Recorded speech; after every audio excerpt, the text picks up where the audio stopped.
29واں خواب نامہ family of the hurt 2 جون 2018۔ درویش رابعہ کی انسان دوستی کو سلام کرتا ہے۔ درویش نے رابعہ کے خط میں جب احمد ندیم قاسمی کا ذکر پڑھا تو اسے بھی قاسمی صاحب کے ساتھ 2 ملاقاتیں یاد آ گئیں۔ پہلی ملاقات اس زمانے کی تھی جب درویش پشاور کے خیبر میڈیکل کالج کا طالب علم تھا۔ درویش کے چند دوستوں نے کالج میں مشاعرے کا اہتمام کیا۔ ان کے پاس صرف 2000 روپے تھے۔ درویش کو یہ جان کر حیرانی ہوئی کہ پاکستان کے مقبول شاعروں کے 3 گروپس ہیں۔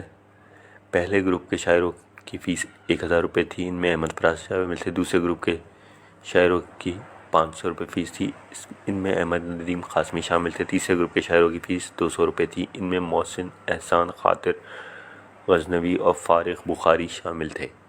درویش اپنے دوستوں کے ساتھ پشاور آرٹس کونسل گیا۔ ان دنوں احمد فراز آرٹس کونسل کے ڈائریکٹر تھے۔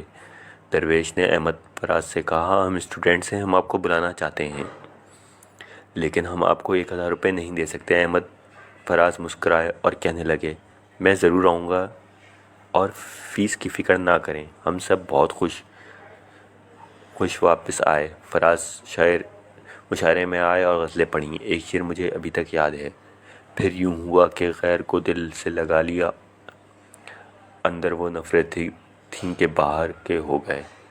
مشاعرے کے بعد درویش نے فراز سے اس شعر کے شان نزول پوچھی تو کہنے لگے، یہ شعر اس پس منظر میں لکھا گیا تھا جب مشرقی پاکستان ہندوستان کی مدد سے بنگلہ دیش بن گیا تھا۔ درویش نے رابعہ کو احمد ندیم قاسمی سے ان کے فوت ہونے سے پہلے گفتگو پڑھی تو اسے قاسمی کا شعر یاد آ گیا، کون کہتا ہے موت آئے گی تو مر جاؤں گا، میں تو دریا ہوں سمندر میں اتر جاؤں گا۔ درویش کی قاسمی صاحب سے دوسری ملاقات کینیڈا میں ہوئی، جب ٹورنٹو کے شاعروں اور ادیبوں نے ان کی 75ویں سالگرہ منائی اور ایک سیمینار کا اہتمام کیا۔ اس سیمینار میں درویش نے ایک مضمون پڑھا جس کا عنوان تھا قاسمی کی شاعری میں خدا اور انسان کا رشتہ۔ سیمینار کے بعد جب قاسمی صاحب نے کہا، میری شاعری بہت سے مضامین لکھے گئے ہیں لیکن یہ مضمون ایک نئے انداز سے لکھا گیا، تو درویش کو یوں لگا جیسے اس کی محنت کی قیمت وصول ہو گئی ہو۔ درویش کی جب احمد فراز سے کینیڈا میں ملاقات ہوئی تو اس نے سیمینار میں حاضرین کے سامنے ایک انٹرویو لیا۔ اس انٹرویو میں درویش نے فراز سے پوچھا، آپ اپنی سوانی عمر میں کیوں نہیں لکھی؟ تو فرمانے لگے، آدھا سچ لکھنا نہیں چاہتا، پورے سچ لکھنے کے لیے ابھی ہمارے قوم تیار نہیں ہوئی۔ درویش جانتا ہے کہ شاعر، ادیب اور دانشور تخلیقی اقلیت کا حصہ ہیں اور وہ روایتی اکثریت کے جبر کا نشانہ بنتے رہتے ہیں، اس لیے درویش نے دوستوں کے ساتھ مل کر کینیڈا میں ایک گروپ بنایا ہے جس کا نام فیملی آف دا ہرٹ رکھا۔ یہ گروپ متواتر ادبی، سماجی اور نظریاتی پروگرام کرتا رہتا ہے تاکہ نئے لکھنے والوں کی حوصلہ افزائی ہو سکے اور نئے لکھنے والے بزرگ ادیبوں سے ادب زندگی کے راز سیکھ سکیں۔ پچھلے ماہ لندن میں ایک ادیب، دانشور، دوست نصیر حبیب کینیڈا آئے ہوئے تھے۔ سیمینار میں شمولیت کے بعد انہیں ان کے دوست رشید ندیم درویش سے ملوانے درویش کے شہر وٹبی لے آئے۔ درویش اپنے شاعر دوست رشید ندیم کی بڑی قدر کرتا ہے، اس کا ایک شعر دوستوں کو سناتا رہتا ہے، اب رابعہ سے شیئر کرنا چاہتا ہے۔ یہ شہر اگر ظرف کوئی شادہ نہیں رکھتا، میں بھی یہاں رہنے کا ارادہ نہیں رکھتا، نصیر حبیب نے کہا۔ فیملی آف دا ہرٹ کے پروگرام میں شمولیت کے بعد انہوں نے اپنے جذبات اور خیالات رقم کیے ہیں۔ درویش کے ان کی اردو سن کر بہت حیران ہوا، اس نے ایسی اردو پہلے کبھی نہ سنی تھی اور وہ رابعہ سے شیئر کر رہا ہے تاکہ رابعہ کو فیملی آف دا ہرٹ کو چاہنے والے پرستاروں کے جذبات کا اندازہ ہو سکے۔ دل والوں کے نام۔ حسن کو خود بینی نے بلندیوں پر مناظر بنا کر زمانے کی سیر تو کروا دی، لیکن مشاہدہ حق کے سفر میں جو دل والوں پہ گزرتی ہے اسے رقم کرنا اہل نظر کا ہی کام ہے۔ لیکن اس واردات کے دوران لخت لخت ہوتی داستان مستی کو یکتا کرتا اہل دل کا شیوا ہے۔ اکثر فیملی آف دا ہرٹ کے مدار ماہم، جنہیں اہل دل کہنا چاہیے، گلشن کا اہتمام اس طرح کرتے ہیں کہ قمری کے طوق بھی بیرون دیر نہیں رہنے دیتے۔ احباب اہل دل نے ٹیگور کی ایک نظم بنجارن کے کردار کے برعکس اپنی ساری متاع حیات اور دست انسانیت پر رکھ دی ہے، جسے شان کریمی کی تاریخ کے محراب پر موتیوں کی طرح جڑ دے گی۔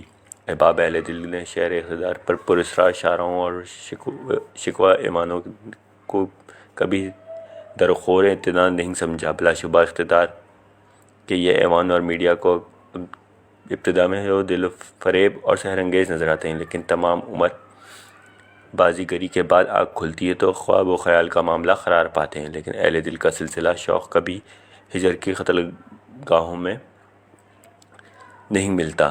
اس مقام وصال تک رسائی عطا کرتا ہے جہاں سالک کا دل بھی اختیار گواہی دیتا ہے۔ بلے شاہ اسا مرنا ہی اے گورا پیا کوئی اور۔ نصیر حبیب، مئی 2018۔ رابعہ نے درویش سے پوچھا کہ انسان کی عاجزی اور اس کی بڑائی کا رشتہ کیا ہے؟ درویش اب جان گیا ہے کہ رابعہ اس سے آسان سوال پوچھتی کیونکہ وہ ایک آئیڈیلسٹ ہے، ایک مثال پسند انسان ہے اور ادیبہ ہے۔ درویش کا خیال ہے علم میں غرور، تخلیقی صلاحیتوں میں نرگسیت ہے، اسی لیے بہت سے عالم مغرور ہو جاتے ہیں اور بہت سے فنکار خود پسند اور خود پرست، جنہیں درویش مزاح سے میں علیہ السلام کہتا ہے، لیکن وہ ادب جو فن کی ریاضت کے ساتھ من کی ریاضت بھی کرتے ہیں، ان میں عاجزی، انکساری اور بڑائی پیدا ہوتی ہے، اور وہ بڑے ادیب بھی ہوتے ہیں، بڑے انسان بھی، لیکن اس کے لیے ہوم ورک کی، صبر کی، تحمل کی، بردباری کی، خاموشی کی، تنہائی کی اور دانائی کی ضرورت ہوتی ہے، جو ہر کسی کے بس کی بات نہیں۔ اس لیے وہ درویش کی نگاہ میں 4 طرح کے شاعر اور فنکار ہیں: چھوٹا فنکار، چھوٹا انسان، بڑا فنکار، چھوٹا انسان، چھوٹا فنکار، بڑا انسان، بڑا فنکار، بڑا انسان۔ درویش فن کو فنی معیار پر اور انسان کو اخلاقیات کے معیار پر پرکھتا ہے۔ یہ علیحدہ علیحدہ معیار ہیں۔ درویش بہت سے ایسے اچھے انسانوں سے بلاجواز ملا جو بہت بڑے فنکار تھے۔ درویش کا خیال ہے اس ہوم ورک میں اساتذہ، رول ماڈلز بھی اہم کردار ادا کرتے ہیں۔ درویش خوش قسمت ہے کہ اسے کے چچا عبدالمتن اس سے محبت کرتے تھے، اس کے ادبی اور نظریاتی رہنمائی کرتے تھے۔ درویش نے اپنے چچا کے علاوہ اور بہت سے ادیب و شاعر اور دانشور سے بہت کچھ سیکھا ہے، کیونکہ وہ ساری عمر زندگی ادب اور نفسیات کا طالب علم رہا ہے۔ درویش کی خواہش ہے رابعہ اپنے ادیب و شاعروں اور نقادوں سے ملاقاتوں کے بارے میں بتائے، بڑے اور چھوٹے فنکاروں، بڑے اور چھوٹے انسانوں، سب کے بارے میں۔ عین ممکن ہے درویش بعض سے سیکھے کہ کیا کرنا چاہیے، بعض سے سیکھے زندگی میں کیا نہیں کرنا چاہیے۔ درویش کو اس کی دوست محبوبہ نیند ایک دفعہ پھر بلا رہی ہے اور حسین خوابوں کا وعدہ کر رہی ہے، اس لیے درویش رابعہ سے اجازت چاہتا ہے۔